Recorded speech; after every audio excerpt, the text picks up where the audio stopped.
quinto A de la Escuela Superior de Comercio y hemos trabajado a lo largo del año con una serie de temas que ahora sobre los cuales ahora vamos a dialogar. Decía que llevaron adelante a lo largo del año el análisis de la evolución del pensamiento económico, entre las muchas cosas que llevaron adelante. Así que quería pedirles si por favor en forma ordenada podríamos comenzar contando qué tramos, qué lapso de tiempo completo y cómo los dividimos. ¿Querés comenzar?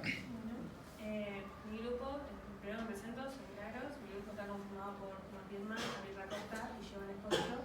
Nosotros todo esto lo dividimos en 4 etapas. Lo que era de 1750 a 1850, de que era la escuela clásica, después de 1850 a 1929, de que esa era la segunda etapa, de que era la escuela neoclásica, 1929. Y después volver hasta la actualidad. ¿Podrías agregar algo más?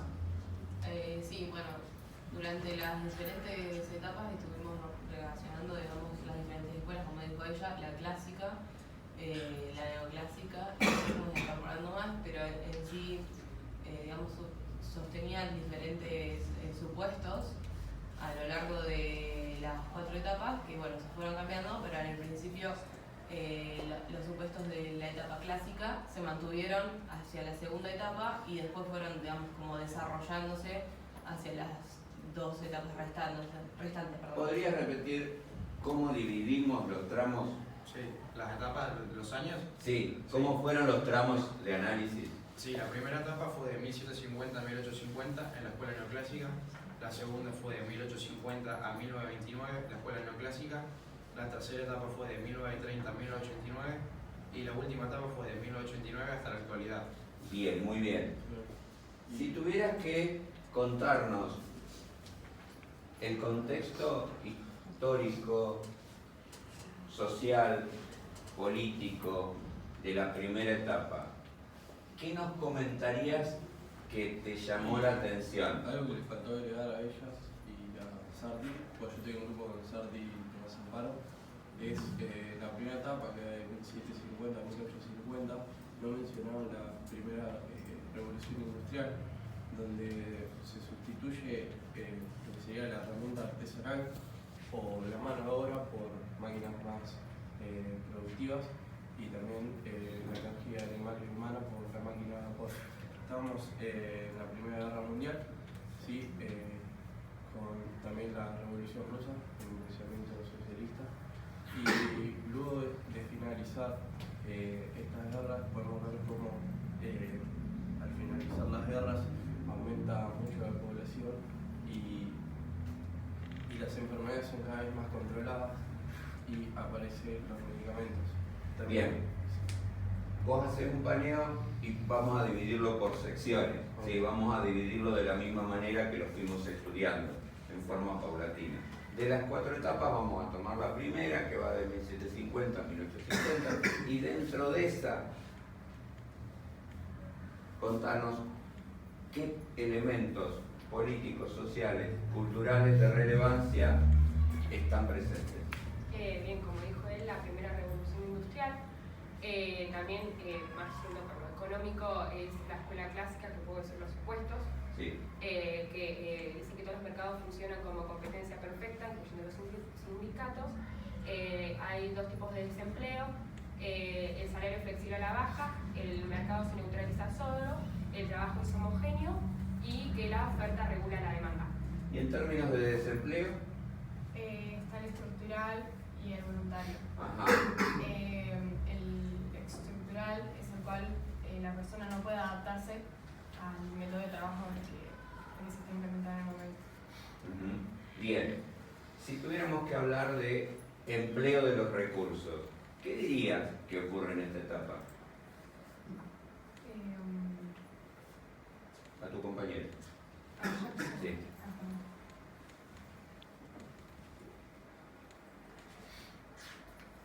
Juli. Los recursos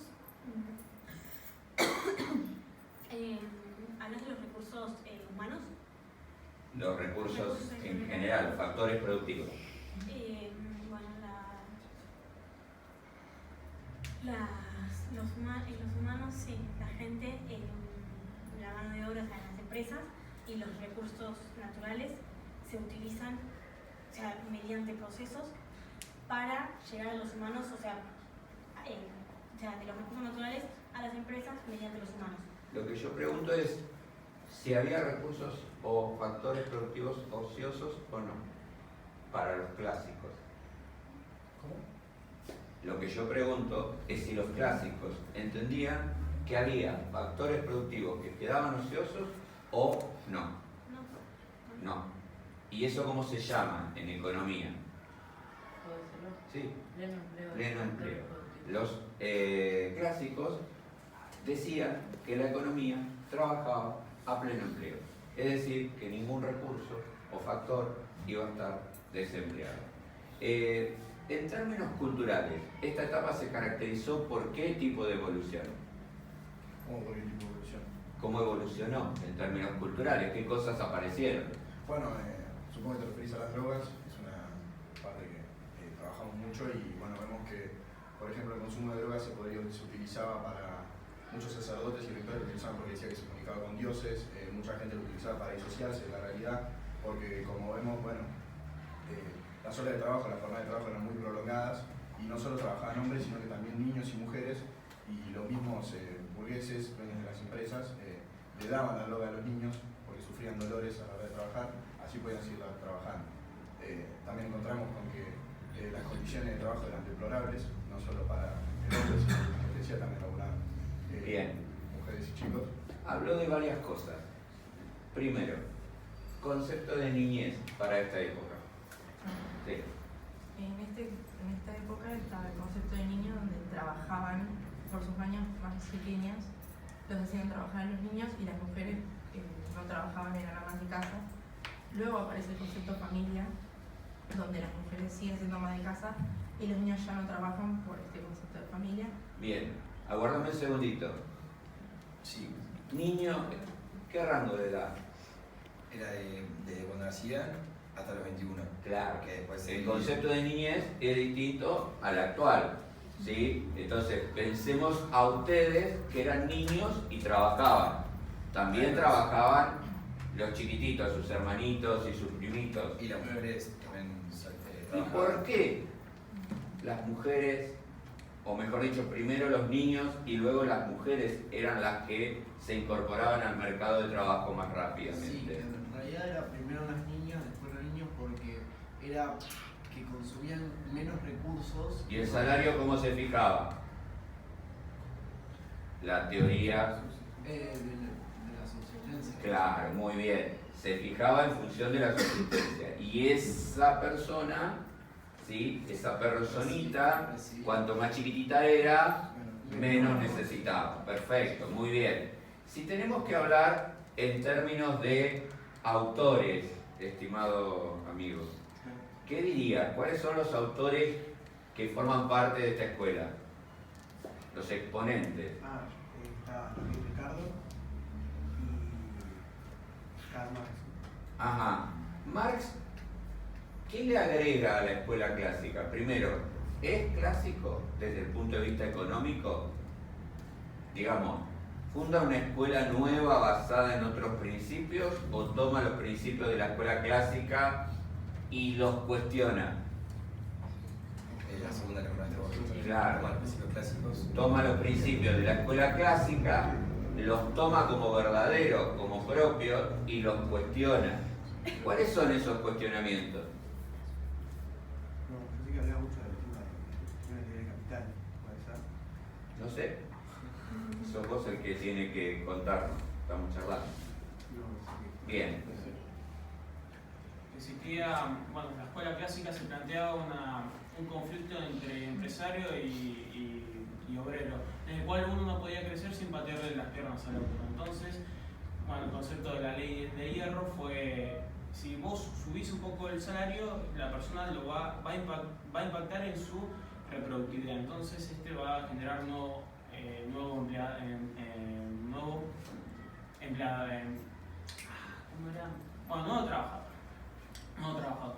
De esta manera, en esta diferenciación que existía entre, en este conflicto que existía entre empresario y empleado, Marx fundó la base de del socialismo científico, en el cual él planteaba una lucha de clase, una historia basada en la lucha de clase, basada en la dialéctica materialista que toma, parece, el concepto de Hegel. También me gustaría agregar que otro autor clásico, otros dos autores clásicos, Adam Smith y Malthus. Malthus, que en virtud del contexto de Inglaterra, de la revolución industrial, donde las ciudades no estaban capacitadas para llenar, para albergar a tantas personas, se daba una suerte de problemas de salud. La salud era muy mala, de hecho en las fábricas ponían mucho humo, el humo que ellas emitían enfermaban a las personas, enfermedades como la cólera estaban a la luz del día, y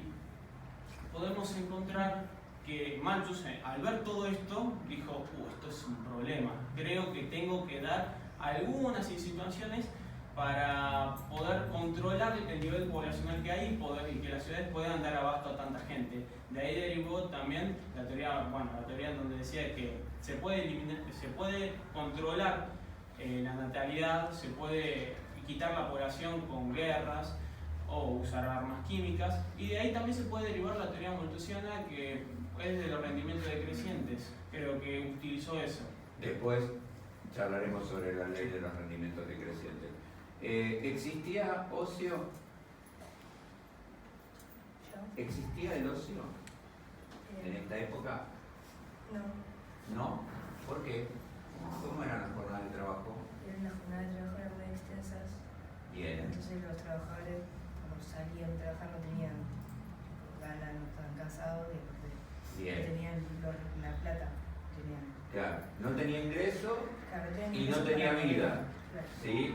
Y esto daba felicidad, preocupación. ¿Qué sentimiento generaba esto de trabajar bajo techo, trabajar adentro de una montaña, tener muchas horas de trabajo y el resto dormir, no poder disfrutar del esfuerzo, cobrar poco, vivir mal?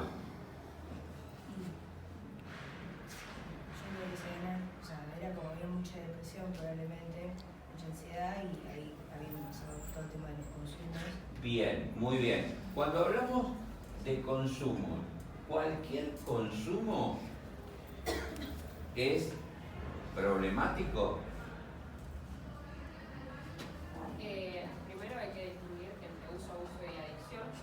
O sea, se puede consumir usando la droga, que es de forma, cada tanto, digamos, no es necesario todo el tiempo, donde la droga no controla al individuo. Entonces, eso se podría decir que está en orden. El abuso es cuando ya la droga empieza a dominar al individuo, entonces empieza a hacer un problema. Y la adicción es cuando ya la droga controla por completo al individuo y la necesita para vivir. Bien. Vos comentaste algo respecto de los empresarios y los obreros y el tema de los consumos problemáticos. ¿Lo podés repetir? Que nada, por ejemplo, había casos en que los obreros, los empresarios le daban a los niños que trabajaban en las empresas drogas para que no sientan los dolores, por así decirlo, que les generaban el mismo trabajo, porque ellos mismos necesitan explotar a estos niños para que laburen. Y nos encontramos que dentro de las drogas que se consumían había opio, vino, dentro del alcohol, y otras drogas que... Bien. Que también se usaba mucho el opio para las actividades para los mineros. Para la minería. La demanda de trabajo era mayor, en la realidad, ¿era mayor o menor a la oferta de trabajo? En la primera etapa, la oferta le gana a la demanda, ya que la oferta está compuesta por un sector de la sociedad con un nivel muy bajo desde el punto de vista económico, por esa razón le gana a la demanda, y porque la demanda es muy selectiva y genera, como decía Lara, el tipo de desempleo estructural. ¿A qué me quiero referir con esto? Que los empresarios buscaban trabajadores mucho más expertos y capacitados con amplios conocimientos para realizar las tareas. ¿Qué se produce acá? Que los empresarios aumentaban esos salarios a las personas capacitadas y estos tenían mucho más dinero para consumir, entonces consumían más, lo cual genera inflación. ¿Por qué? Porque si vos a un trabajador le aumentás el salario y consume más, lo que se olvidó la empresa es de producir más. ¿Sí? Bien.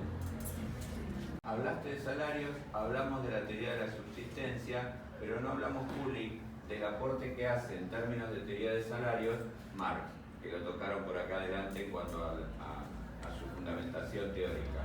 ¿Qué aporte le agrega a la teoría de los salarios Marx? ¿Cómo aconseja o cómo supone que se va a fijar el precio del salario? No estoy muy segura de lo que decir, pero ella, No hay problema. de acuerdo a las horas trabajadas. A ver, ¿qué podemos agregar? ¿Quién quiere agregar algo? ¿Puede ser la teoría de la negociación colectiva? Claro, la teoría de la negociación colectiva. O sea, ¿qué es esto de la teoría de la negociación colectiva? Que entre el empleador y el sindicato establecían un...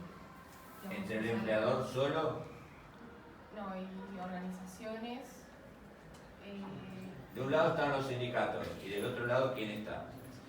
Está el empleador. Los empresarios. ¿Los empresarios cómo? ¿Individuales? No, las empresas en general. Tipo, A ver. Agremiados, era como Agremiados. una de gremios. Claro. Gremios de empresas y gremios de trabajadores se ponen de acuerdo para fijar un valor de lo que vos vas a cobrar. O sea que vos quedás afuera, están hablando de vos y de tu trabajo dos organizaciones gremiales, ¿sí? Y sobre eso se fija el salario, ¿sí? Ya hemos hablado de que esta teoría tiene una desventaja, que es que homogeneiza a todos y a todas, cuando en realidad la fuerza de trabajo de cada uno de ustedes es distinta, ¿sí? La formación que ustedes tienen cada uno es distinta. Más allá de que puedan tener edades similares, cuerpos similares, vidas similares, la intelectualidad ya lo diferencia. La mercancía en este mercado es heterogénea. Bien, tuvieron la oportunidad de transitar la segunda etapa, 1850-1930. ¿Qué transformaciones se dan con respecto a la etapa anterior? Porque ustedes a la anterior la llamaban escuela clásica y a esta la llaman neoclásica. Bien. ¿Qué querías decir? No, quería decir algunos acontecimientos históricos de la etapa anterior que no se dijeron. Bueno, ahora en un ratito volvemos a la etapa anterior. Decí los acontecimientos históricos de esta etapa, si tenés ganas. 1850 a 1930, bueno, tenemos primero la Primera Guerra Mundial, un hecho que, bueno, desembocó en la creación de la morfina para poder quitar el dolor que existía en los campos de batalla.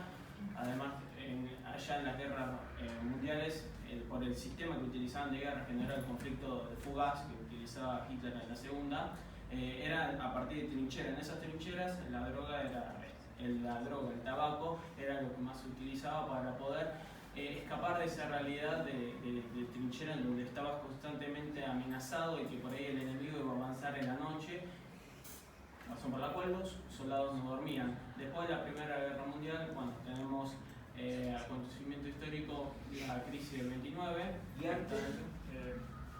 La segunda revolución industrial ocurre en 1880. Bien. Donde las empresas que antes surgían como las textiles y de hilos y de metales empiezan a mejorar y los humanos que trabajaban ahí también empiezan a ser reemplazados con mayor facilidad.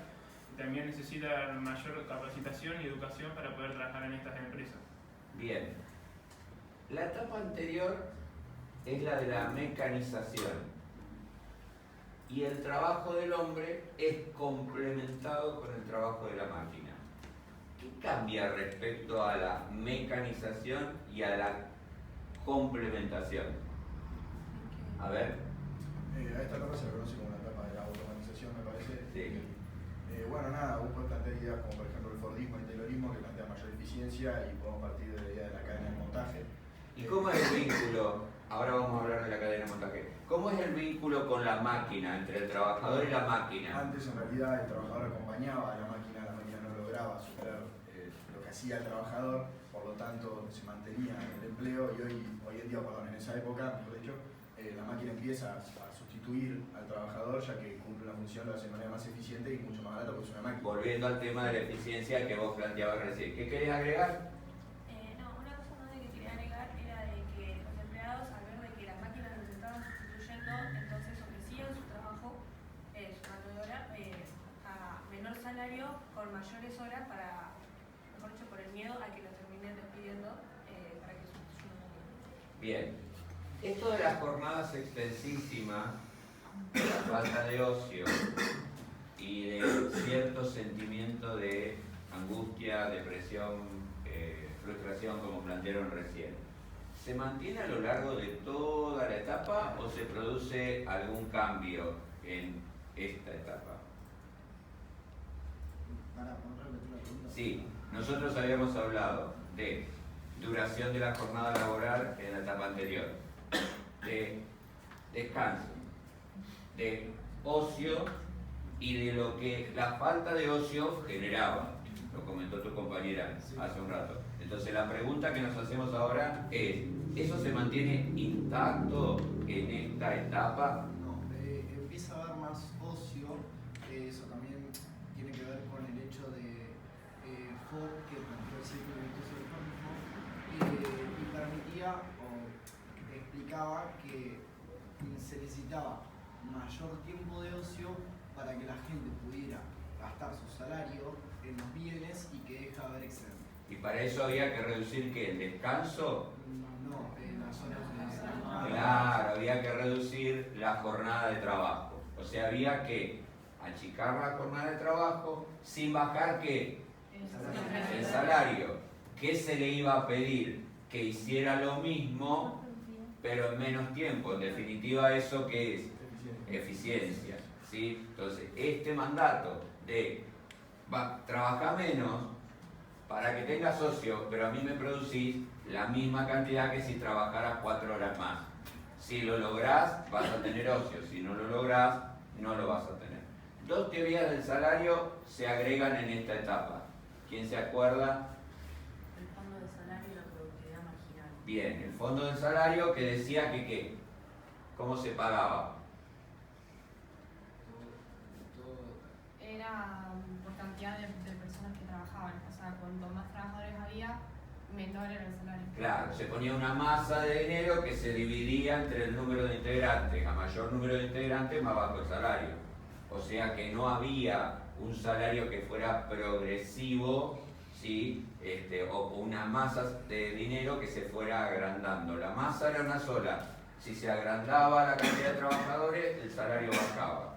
Ahora, alguien pensó, bueno, pero eso sería para todos los trabajadores que trabajan igual. Los que tienen otro idioma, los que hacen horas extras, los que tienen una formación académica superior y producen más, ¿tendrán que cobrar lo mismo que los otros? No.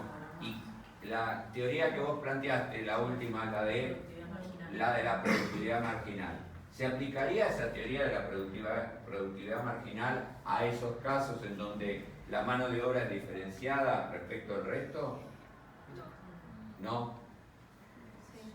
A personas distintas que producen distintos. Claro. Debería tener un salario más alto. Claro, bueno, ¿y cómo lo lográs? Agregándole al salario básico todo esto: idioma, título, horas extras, etcétera, etcétera. ¿Eso existe en la actualidad? ¿Qué otra teoría de las 4 que nombramos se aplica en la actualidad? La teoría de la negociación colectiva. Estamos hablando de paritarias, de que se va a abrir a paritarias o se va a abrir las paritarias. Justamente el tema paritario es el tema de negociación colectiva. Bien, Cuando ustedes analizaron la tercera etapa, esta segunda etapa termina en una gran crisis, porque ¿cuál fue el error de los neoclásicos? Acá. Sí. ¿Cuál fue el error de los neoclásicos? Yo creo, lo voy a decir pero no sé si está bien, Si está mal, no que creían que la oferta regulaba, fijaba, es eso creo, a la demanda por tema de preferencias y gustos, y era al revés, la demanda regulaba y fijaba la oferta. Bien. Y a ver, quería agregar algo, que en esta tercera etapa, ahora, antes la oferta exigía más que la demanda, pero ahora la demanda exige más que la oferta, pero hay un tema de capacitación. La educación no llega, se dice que las personas no están a la altura de la demanda porque la educación no puede brindarle esas capacitaciones. Perfecto. La pregunta que querías agregar, perdón. Yo quería agregar lo de la teoría keynesiana, que... Ahora, okay. aguarda un cachito. El gran error fue pensar que la oferta fijaba la demanda. En realidad, la demanda fija la oferta. Y la demanda, para poder demandar, ¿qué necesita? Salario. ¿Y cuál fue el otro gran error que cometió la escuela neoclásica, que lo trajo de la escuela clásica? Que los salarios son flexibles a la baja, o sea que si al empresario le iba mal, bajaba el sueldo todo lo que quería. Pero además, ¿qué respecto al uso de los factores? Que recién lo dijimos, la escuela clásica suponía que los factores estaban todos en pleno empleo. La escuela neoclásica supone lo mismo. Y la pregunta es, ¿esto en la realidad es así? No. ¿Cuál es el factor que no estaba a pleno empleo? El que estamos analizando justamente. El factor humano.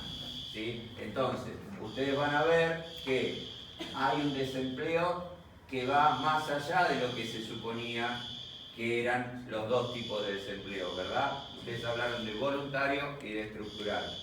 En realidad, ¿qué hay? Un tercer desempleo. Después vamos a ver quién lo analiza y en qué consiste. Pero hay un tercer desempleo y ese es el otro error de la escuela neoclásica. Todo eso va a llevar a la acumulación de ¿qué? No hay gente que compra porque no tiene ingreso, hay gente que apuesta a la eficiencia en la producción creyendo que va a colocar sus productos y ¿qué ocurre? La acumulación de stock. ¿Y esa acumulación de stock qué generan las empresas? Bien, ¿por qué? ¿Cuándo quebrás? Cuando no vendés, porque ¿qué tenés? ¿Cómo? Sí, y ya lo produjiste. Y tenés los costos y no tenés el ingreso, o sea que tenés... Estás en una escuela de comercio, ¿qué tenés? No. Pérdida. Y esa pérdida, si lo trasladamos a los estados contables y luego a la distribución de utilidades, o no, en las empresas, hacia los accionistas. ¿Qué pasa con los accionistas? Exactamente. Si a mí, yo voy a ser dueño de una empresa que sin quebrar da pérdida y no me distribuye el resultado, yo voy a vender las acciones. Y las voy a vender yo y las van a vender los chicos. ¿Sí? Y si todos vamos a vender algo en el mismo momento, ¿qué pasa con el precio? Repítemelo. Repito. Si yo no quiero quedarme con la acción, los chicos tampoco, y vamos todos juntos en el mismo momento a vender algo todos juntos, ¿qué pasa con el precio? ¿Y el precio no va a bajar? ¿Me lo estás preguntando o me lo estás respondiendo? No, respondiendo. ¿Qué me estás respondiendo? Que va a bajar. Que va a bajar, perfecto. Muy bien, entonces desciende el precio. Y si eso ocurre para todas las empresas, ¿qué pasa? ¿Cómo? Si eso ocurre para toda la empresa que desciende el precio. Todos los precios de todas las acciones descienden a la vez. Todas las personas si quieren deshacer la acción o pierden.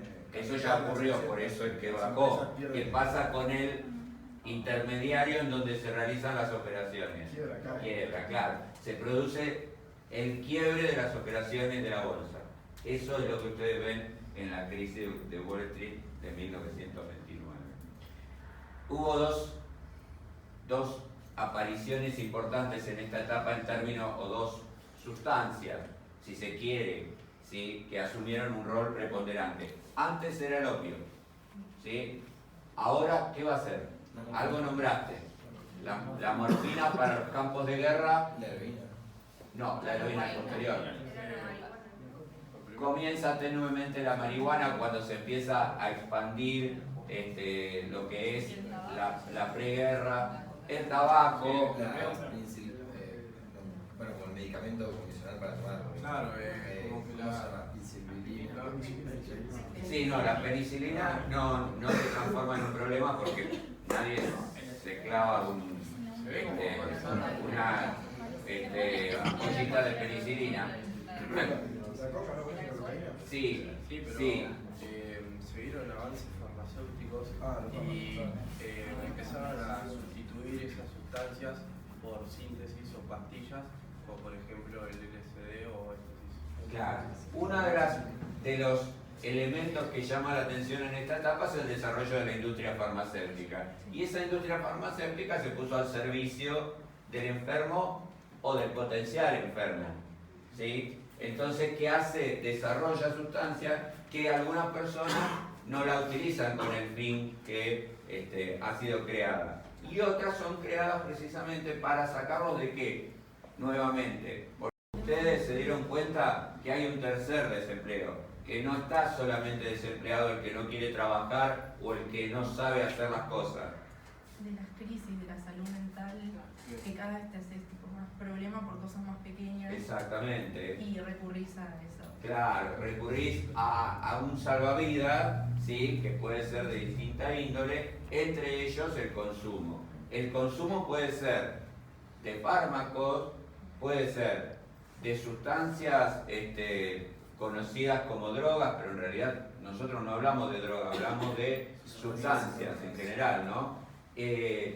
Puede ser alcohol, puede ser morfina, pero también puede ser la comida o con el desarrollo tecnológico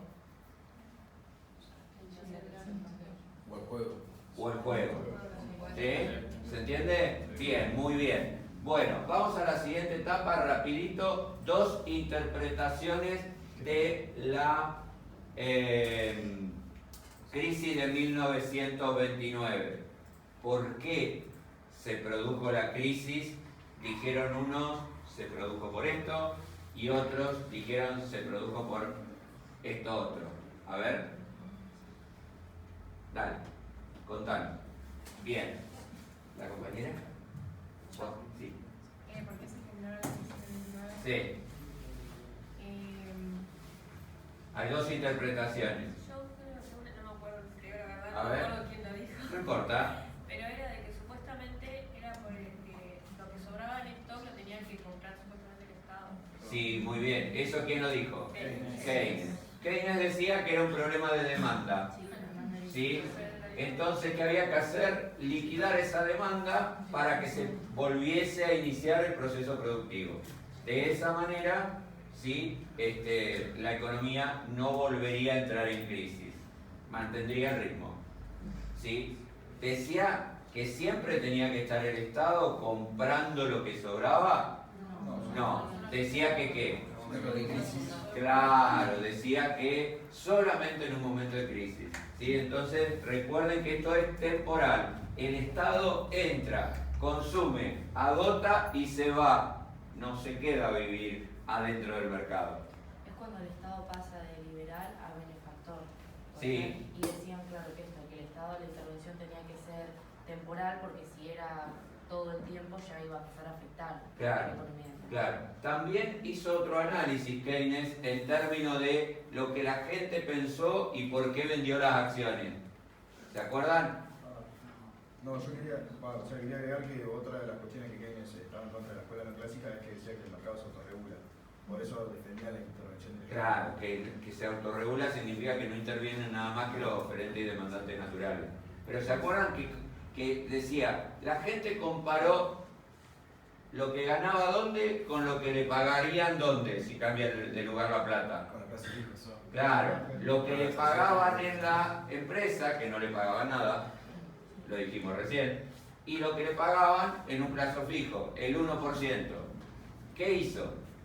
Vendió todas las acciones, se quedó con la plata y puso el dinero ¿a dónde? En el banco, a plazo fijo. Sobre la base de esto, posteriormente aparece una segunda interpretación de la crisis, que es la de los monetaristas. ¿Los monetaristas qué dicen? Que la crisis era un problema monetario, ¿no? Claro, ¿qué es lo que faltó? No faltó demanda, faltó dinero. Si se hubiese inyectado dinero y eso le hubiese llegado a la gente, se hubiesen consumido todos los bienes y la crisis no se hubiese producido. ¿Sí? Entonces, ¿qué dicen los monetaristas? Que cuando hay una crisis de demanda, ¿qué hay que hacer? Inyectar dinero. Y cuando se da al revés, cuando hay una crisis de oferta, hay que quitar dinero. Y de esa manera se regula perfectamente el mercado. ¿Qué modificaciones desde el punto de vista social, en la estructura familiar, que ya se habían observado en la etapa anterior? Porque nos olvidamos que apareció dentro de la etapa no clásica, ¿qué ciencia de la cual se sirve mucho la economía? Una ciencia nueva. La psicología. La psicología empieza a ver cómo el individuo, y valga la redundancia, de manera individual, actúa, ¿sí? Pero también plantea etapas vitales distintas en el individuo a las que conocíamos. ¿Qué aparece? Aparece la adolescencia. Aparece la adolescencia, muy bien. Bueno, estamos ya en el tercer tramo. En ese tercer tramo hay hechos muy relevantes. Uno cada uno. Empezamos desde acá. ¿De la adolescencia? No. Cualquier hecho relevante de la etapa 1930-1989. Cualquier hecho relevante. Bueno, nada, que está, digamos, como esta especie de contradicción entre, digamos, los keynesianos y los monetaristas. Otra. ¿La explico? No. Segunda Otra. Guerra Mundial. Nombrás y él pasa a otra y así sucesivamente. Segunda Guerra Mundial. Segunda Guerra Mundial. La incorporación de China al mercado mundial. La incorporación de China al mercado mundial. El mayo francés. El mayo francés. La Guerra Fría. La Guerra Fría. Paso. Hiroshima y Nagasaki. Bien, la Segunda Guerra. Estamos en la tercera etapa, Sí. la crisis del petróleo. La crisis del petróleo. El aniquilamiento sistemático de los nazis hacia los judíos. Bien, La caída del muro de Berlín. bien. ¿Te parece Argentina? La aparición de la penicilina. Otra. No importa, paso y volvemos. Lo que quieras, cultural, lo que quieras. Yo quiero decir, no sé si está bien, la forma de trabajo. A ver. Lo digo, bueno, Dale. de parte del hombre se ve como... ¿Hombre como sujeto u hombre como género? No, hombre como género. Ah, bien. Se ve como con los avances tecnológicos, que son cada vez mayor, se ve como ahora es mucho más difícil competir contra las máquinas, y también de parte del trabajo de mujeres como género y niños. Los niños no trabajan más, pero aparece algo muy importante que es el trabajo de las mujeres, ¿sí? Pero con tres limitaciones que son diferencia de remuneración por género. Esto quiere decir que los hombres, al hacer lo mismo, ganan mucho más. Techo de cristal, que quiere decir que las mujeres llegan hasta un cierto nivel de orden jerárquico, ¿sí? Que las mujeres nunca pueden ser jefe, porque jefe es el hombre. Y por último, la teoría de pie pegado al piso, que es que las mujeres no pueden capacitarse o especializarse o tener un cierto conocimiento igual que los hombres, porque deben cuidar a sus hijos. Y eso me pareció algo importante. Bien. Otra característica que puedas nombrar. Sí, no me acuerdo si es en esta o en la siguiente, el poder de los árabes con respecto a dólares. En esta. Otra. Bien. ¿Alguien quiere agregar alguna más como bonus track? Bueno, dentro de lo que es la Guerra Fría aparece todo lo que es la globalización, me parece a mí, es una de las consecuencias. Ahora vamos a hablar de la globalización en un ratito. Que la publicidad va a encontrar más efecto con la televisión, y gracias a la Guerra Fría hacía mucho la URSS por un lado, el otro lado Estados Unidos, alguna guerra ya publicitaria, películas. Bien, otra. Eso de la Unión Soviética que cae después de la caída del muro de Berlín, porque triunfa el capitalismo, porque el sistema de planificación central agotaba los recursos y colapsaba. Bien, otra. Por acá, ¿alguien tiene alguna más? ¿Cómo se mejoraron las armas durante la Guerra Fría? Bien, Y la otra. carrera, digamos, social. Vamos que estamos en liquidaciones, ¿eh? Es para sumar esta, La ¿eh? espacial también que se dio a raíz de la Bien, muy bien. Lo estamos volviendo loco allá. Ya no sabe qué mostrar. Mi vida. Bueno, perdón, pero era para levantar un poco el ánimo porque están así como muy apichonados todavía. ¿Sí? Bien. ¿Alguna otra? El uso de la energía nuclear como nuevo. Bien. A ver, yo. Sí. En la resolución 1514 de la ONU, en donde decía de la autodeterminación de los pueblos, se marcó el colonialismo. Bien, perfecto. Sí. Directamente el nacimiento de El nacimiento de las Naciones Unidas, muy bien. La aparición del FMI. Dale. En el seno del movimiento hippie, la ley seca en Estados Unidos y también el prohibicionismo que hizo Estados Unidos, que después se reflejó a lo largo de todo el mundo. Bien. Y en términos de consumos problemáticos, ¿cómo evoluciona? Levanten la mano. A ver. Sobre todo en el mayo francés, donde se dice, un autor dicen que ahí nace el postmodernismo, ahí nace la ética utilitarista en la vida, no aplicada a la vida, del placer. Intentar vivir el placer, el hoy en día, sin sentido de la vida. Esto en virtud de, bueno, según dicen otros autores, que no existía un futuro previsible. Entonces, dado que no existe un futuro, no existe un gran fin, digamos, esto queda igual en la etapa anterior, en la creación de las naciones, con Napoleón, el nacionalismo. Al perder grandes fines, el individuo se queda en el terreno, entonces dice, bueno, como no hay Dios, las ciencias al final destruyeron al mundo, la bomba de Hiroshima, Nagasaki, lo de los judíos que los exterminaban. Como no hay ningún futuro, no hay Dios ni nada de eso, ni la ciencia me da algo, entonces voy a someterme a los placeres más carnales que hay. Entonces ahí se genera el terreno apropiado para la generación de adicciones, consumos problemáticos, y bueno, y ahí también se puede generar esta necesidad de desviarse de la realidad. Bien. Y en términos de elementos o de sustancias, ¿qué evolución ustedes observan? Yo quería decir que el tema del consumo problemático cada vez empieza a dar en edades más tempranas. Los adolescentes empiezan a consumir. ¿Eso significaría que la frustración en el individuo aparece cada vez más tempranamente? Bien, muy bien. Sí. En la segunda etapa se atrasa, o sea, en la primera etapa en realidad empieza cuando el hombre entra, se inserta en el mercado de trabajo por la presión y la frustración que le generaba esto, porque vivían solo para trabajar. Y en la segunda etapa se ve un atraso en el consumo por la maduración que empiezan a tener las personas y por también el ocio que empiezan a tener. Bien. ¿Querés decir que disminuye en cierta manera con la aparición de tener un tiempo para mí, disminuye la frustración de no tenerlo, por decirlo de alguna manera? Bien, la pregunta que nos hacemos, ¿aparecen nuevas sustancias? ¿Aparecen nuevos elementos detrás de los cuales el individuo o los cuales utiliza para alienarse, irse de esa realidad? Se profundiza más, bueno, también está muy normalizado el consumo del tabaco. Bien. Y se profundiza más el consumo de fármacos sin recetar. Bien. Y aparecen no como fármacos, sino ya como sustancias para consumo antifrustración, no como medicamento, aparecen ¿qué? La droga de diseño. Las drogas de diseño o sintéticas, ¿sí? Que son las que tenemos en la actualidad. ¿Cómo ha cambiado el mercado de trabajo en esta etapa pre y post pandemia? Estamos hablando ya de 1989 hasta la actualidad. ¿Se digitalizan los procesos productivos? ¿Todos? No, algunos. ¿Eso qué obliga en ustedes?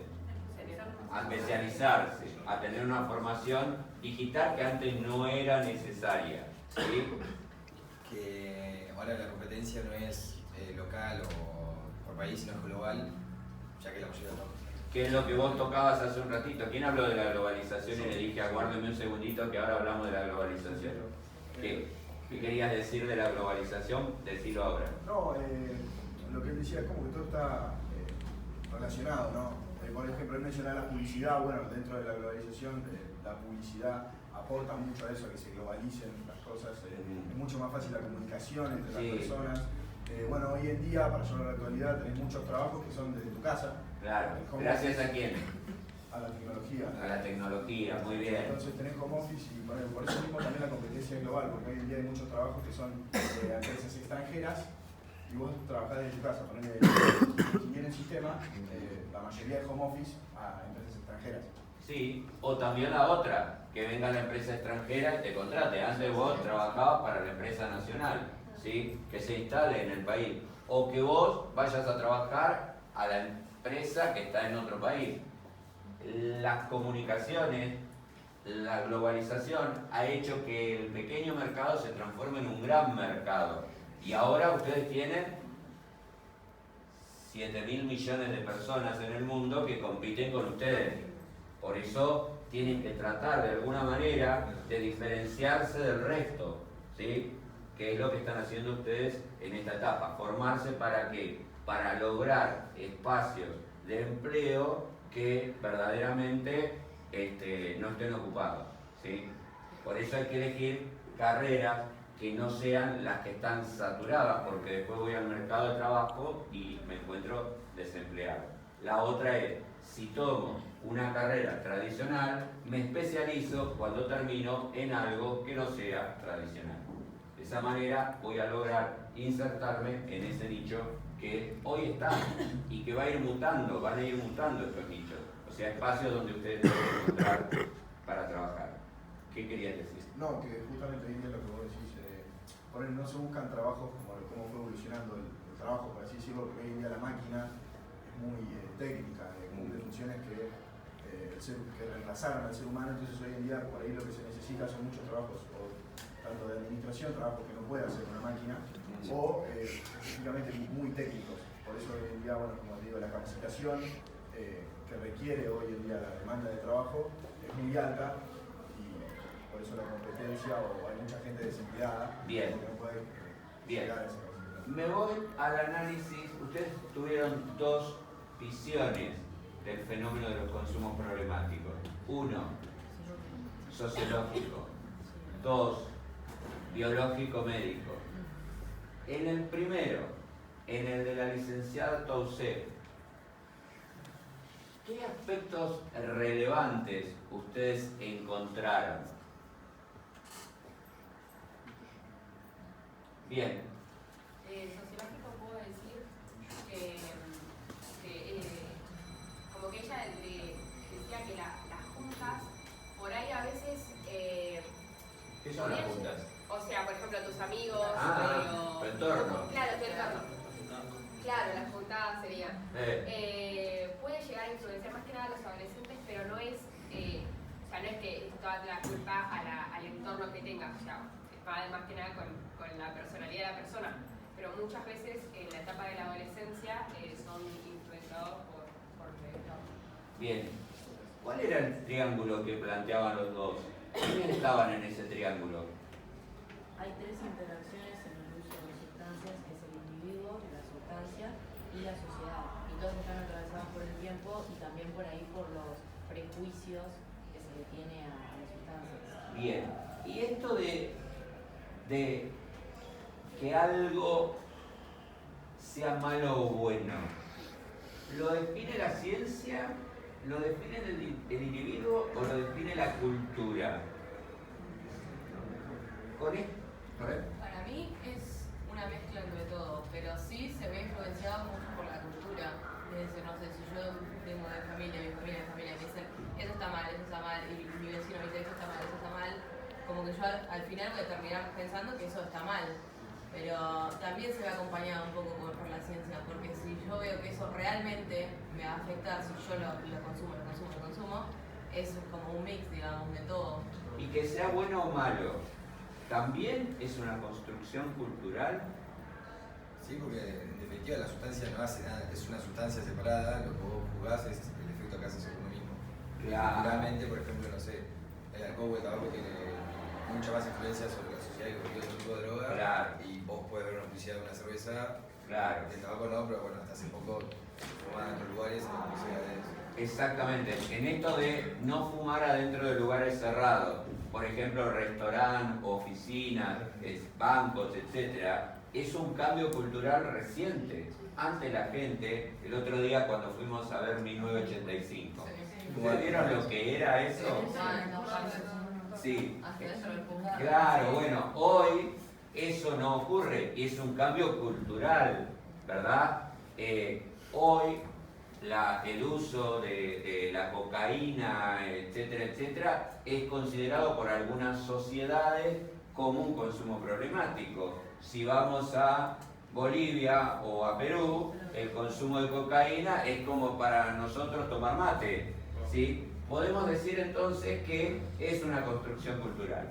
Les pido por favor, y a manera de cierre de esta primera etapa, que cada uno diga algo de lo que vio en el video del doctor Gamín que le llamó la atención. Empezamos por acá. Cortito, porque ya estamos superados en plazo. Si no te acordás, decí paso y dale. Clasificaciones farmacológicas, cuando clasifica a la marihuana y a los estimulantes, los que depresores creo que se llamaban, y los otros que son alucinógenos. Bien. Cualquier consumo, no hay problema de la diferenciación entre uso, consumo y adicción. Bien. No, paso. Los efectos que tienen, digamos, las sustancias. ¿Querés nombrar uno? Bueno, por ejemplo, el alcohol en el hígado, ¿no? Y bueno, bien. Bien. El tema de la vinculación. Mezclar algunas bebidas alcohólicas con gaseosas que nosotros creemos que no hacen nada. Bien. Otra palabra. El tema del imaginario social con el tema de los estereotipos. Estereotipos. Yo iba a decir la diferencia entre el uso, abuso y la adicción. Eso ya lo dijeron. Allá. Me llamó la atención una parte que dice que la gente va a pedir a los hospitales medicamentos y menciona la aparición de un nuevo elemento químico que ahora no me acuerdo. ¿Un nuevo elemento? Químico. Que ahora no me acuerdo. No importa. ¿Cómo el gran consumo de alcohol daña más a los adolescentes por no tener el sistema nervioso completamente desarrollado? Que la mayoría de las internaciones en el hospital son debidas, o sea, de emergencia son debidas al alcohol. Bueno, espero que bueno, bienvenidos a todos y a todas. Estamos con los chicos y las chicas del sexto A de la Escuela Superior de Comercio y una vez más mirando, reflexionando, pensando, llevándonos algo que nos siga dando vuelta en el corazón y en el cerebro respecto de lo que tiene que ver con el fenómeno de los consumos problemáticos, que lo hemos trabajado desde la perspectiva de la evolución del mercado de trabajo y de la adolescencia.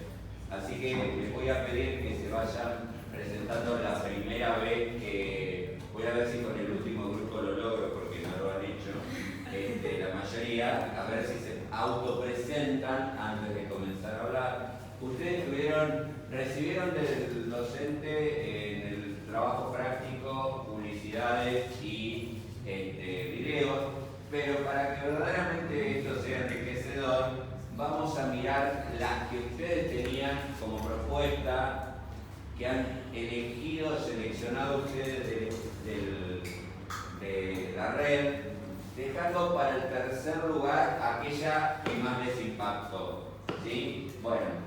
Soy Mario Sánchez y de las tres publicidades que vos nos proporcionaste, decidimos elegir el video de Rihanna entre la de Sky y la de Brahma porque nos parecía que contenía más información y podíamos hablar mucho más. Bien, el video de Rihanna tenía una serie de mensajes referidos a distintas sustancias. Pero en realidad lo que queremos ver es lo que ustedes investigaron, las tres que ustedes investigaron, Lauti, que sos el que tiene que ir mostrándonos, ¿sí? No la que eligieron, la que eligieron de las tres que investigaron, déjenla para el final. Bueno, soy Tomás Cors y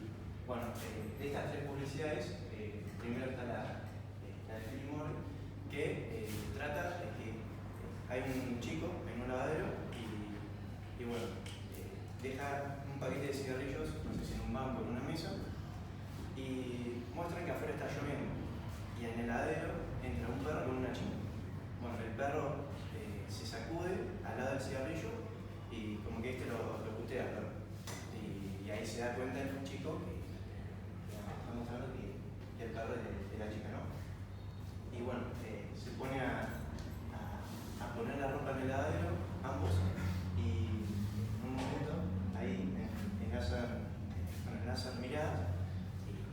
¿Y qué mensaje intenta dar la publicidad? Como que él ofrece un cigarrillo, ¿no? Bueno, ella dice que sí, como que ahí empiezan a hablar. Como que el cigarrillo es ese punto como para romper el hielo, como claro. ese punto de conexión. Claro, y además cierto winner, ¿no? El trajo a través del cigarrillo, o sea, esta publicidad que es de 1993, no había una ley que impidiese la publicidad de cigarrillos. Y además, la cultura de aquel momento era que, de acuerdo al cigarrillo que ustedes fumaban, era como, claro, era primero tu nivel social, segundo tu masculinidad o feminidad, fíjense qué ignorancia, ¿no? Y además era una cuota de poder. El fumar, como no estaba bien visto socialmente, era como una transgresión y daba poder. En ese contexto se da esta publicidad, ¿verdad? Bien, vamos a la siguiente. Bien, la siguiente es una de las cervezas Iserbeck, es de 2009 me parece, más nueva. Se ve a un grupo de amigos en un bar tomando cerveza y en un momento uno de ellos toma de golpe el vaso entero y sale disparado, corriendo por la calle y saltando a una clase de ballet. En esta clase de ballet solamente hay mujeres y el chico se mete y se pone a bailar con ellas de forma inusual, algo que bajo los efectos del alcohol obviamente no haría. Y bueno, este es el claro mensaje que quiere dar la publicidad, que tomando esa cerveza, después lo dice al final con un mensaje, este chico se anima a hacer cosas que normalmente no haría, sale más, no sé si ha querido. Me ha pasado eso, pero por eso mismo. Claro. Porque está bastante claro el mensaje. Algunos se sienten muy identificados acá. Más de uno ha bailado ballet.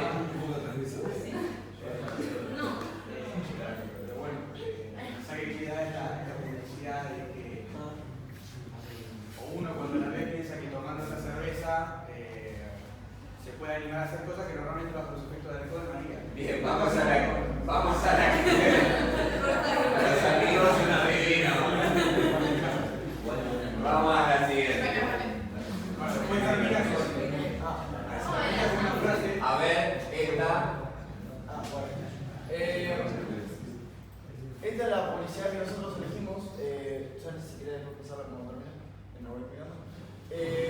Esta es una publicidad de drama. Y en la publicidad vemos cómo estos dos chicos, uno se da cuenta que están en una publicidad de drama. Es como que están como si fueran los espectadores que se meten en la publicidad. Y le va diciendo que se da dando cuenta porque usan los vasos con la espuma al mismo nivel, que las etiquetas de las botellas están todas mirando para el mismo lado, que las chicas se le van pegando a la gente, a los chicos que estaban tomando la cerveza. Entonces la publicidad se va desarrollando en base a eso. Y después dice ahí que ahí van a aparecer dos chicas en la barra, ahí dicen que nos van a mirar, entonces van y le sirven la cerveza. Es cuando le dice que es el que se dio cuenta, sobre que no tome la cerveza porque es cuando siempre se termina la publicidad, haciendo referencia a que no quería que se termine porque estaba pasando bien. Bueno, y el otro chico que no quería irse, que la estaba disfrutando, la estaba pasando bien, no se resiste y la termina tomando. Esto hace más que una alusión por ahí a todas las estrategias que usan todas las empresas, en el sentido de, a ver si la pongo de vuelta, bueno, en el sentido de las estrategias de todas las pongo al mismo nivel, todo como perfección, y cómo por ahí terminas ganando más, todo orientado a incentivar el consumo. O sea, no proveen nada que sea realista, por decirlo de alguna forma, sino que muestran como si vos lo tomás todo es bueno. Todo el boliche, todos lo toman y todos la están pasando bien, todo es bueno, porque están tomando kilos. Lo bueno de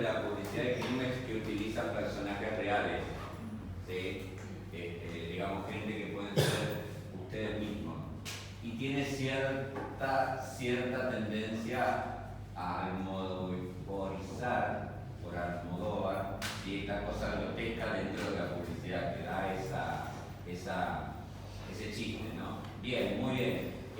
Por suerte, beber con moderación, prohibida la venta a menores de 18 años, se ve. Están letras blancas sobre base negra. Que no lo ponen al final, porque a veces viste que lo ponen al final cuando ponen Quilmes.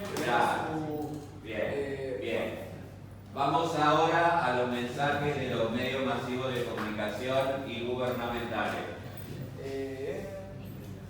A los que ustedes seleccionaron. A las que seleccionamos. A los que ustedes eligieron tres, propusieron tres y seleccionaron uno.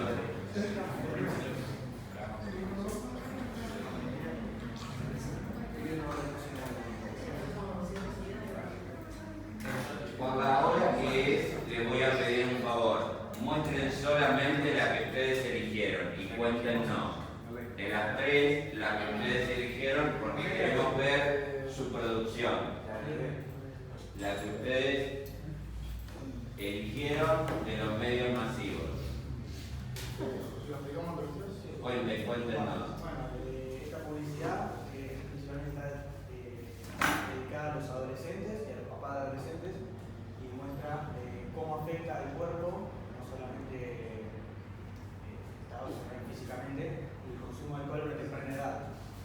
Por eso hace referencia a una frase que dice que siguen siendo chicos. Es lo mismo que tenga 5 o 6 años que tenga 14. Los daños siguen siendo lo mismo porque el sistema todavía no está desarrollado para estos consumos. ¿Alguien se sintió bebé en algún momento? Bueno, acá está la publicidad que... La publicidad lo que hace más que nada en relación es el hecho de demostrar cómo el chico sigue siendo un chico.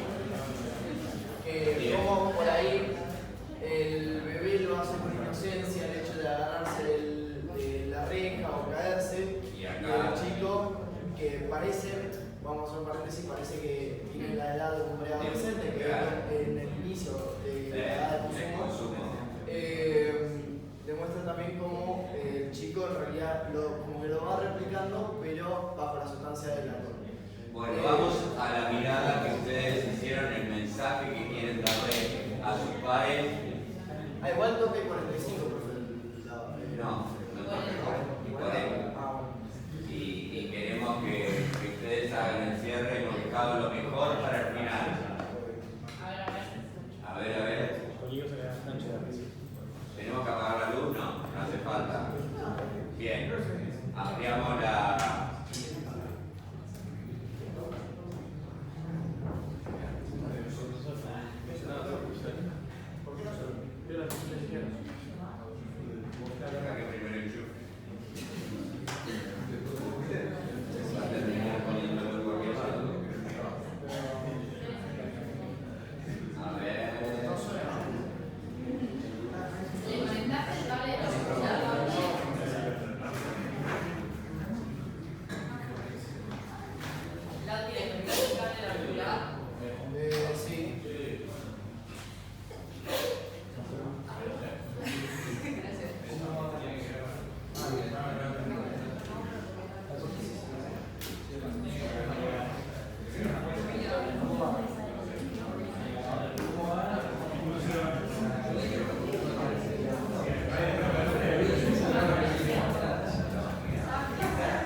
ganábamos bastante, pero en realidad siempre perdíamos mayoritariamente.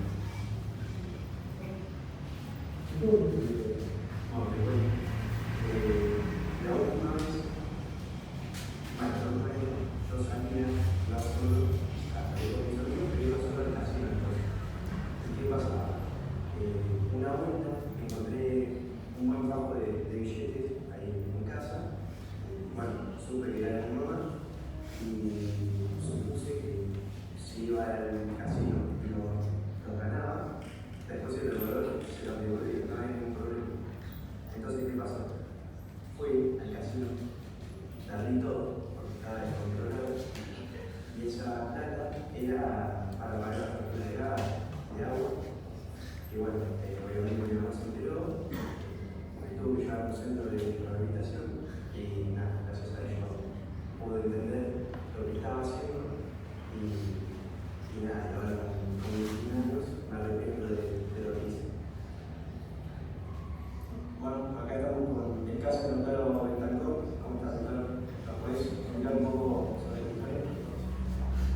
Sí, Tomás, encantado. Bueno, mi historia comienza con mi vida de 15 años, tranquila, normal. En ese momento tenía mi novia y nos terminamos tomando un tiempo. Terminé cayendo en los cigarrillos para tratar de llenar ese vacío ranchero, ¿no? Y así seguimos un tiempo más. Yo estaba viviendo con mi mamá, porque mis viejos estaban separados, mi hijo no quería saber nada más de mí. Y se terminó muriendo ella. Entonces terminó viviendo con mi papá. Y para llenar el vacío que me había originado, decía que yo no hacía nada y terminó cayendo en sustancias peores. Y así comenzó mi vida. ¿Por qué, doctor? Todo eso. ¿Cómo pudiste salir? Empezar porque mi viejo no quería saber nada conmigo. No tenía ningún y consumía cualquier tipo de sustancia. La historia arranca, nosotros a terminar, cuando mi novia se entera que su familia me gustaba y nos terminan consiguiendo ayuda profesional y la ayuda de los profesionales y yo. Pues bueno, nada, me dio a entender que las sustancias, el tomar droga, son todos malos consejeros, solo trazan inevitable que es el sufrimiento, porque al fin y al cabo en un momento lo vas a tener que sufrir, por más que no tapes, no puedes vivir lo mismo. Bueno, doctor, muchas gracias. Se entendieron muchas cosas con tu relato. Bueno, muchas gracias a vos, Tomás, por darme el paso para contar mi historia y espero ayudar a mucha gente más. Mira, el mismo de lo bueno, muchas gracias a los chicos, más que a contar sus historias, a toda la gente que nos ayuda con estos temas y agradecemos enormemente la difusión de las entrevistas que se dan para el camino. Nos vemos en otro programa.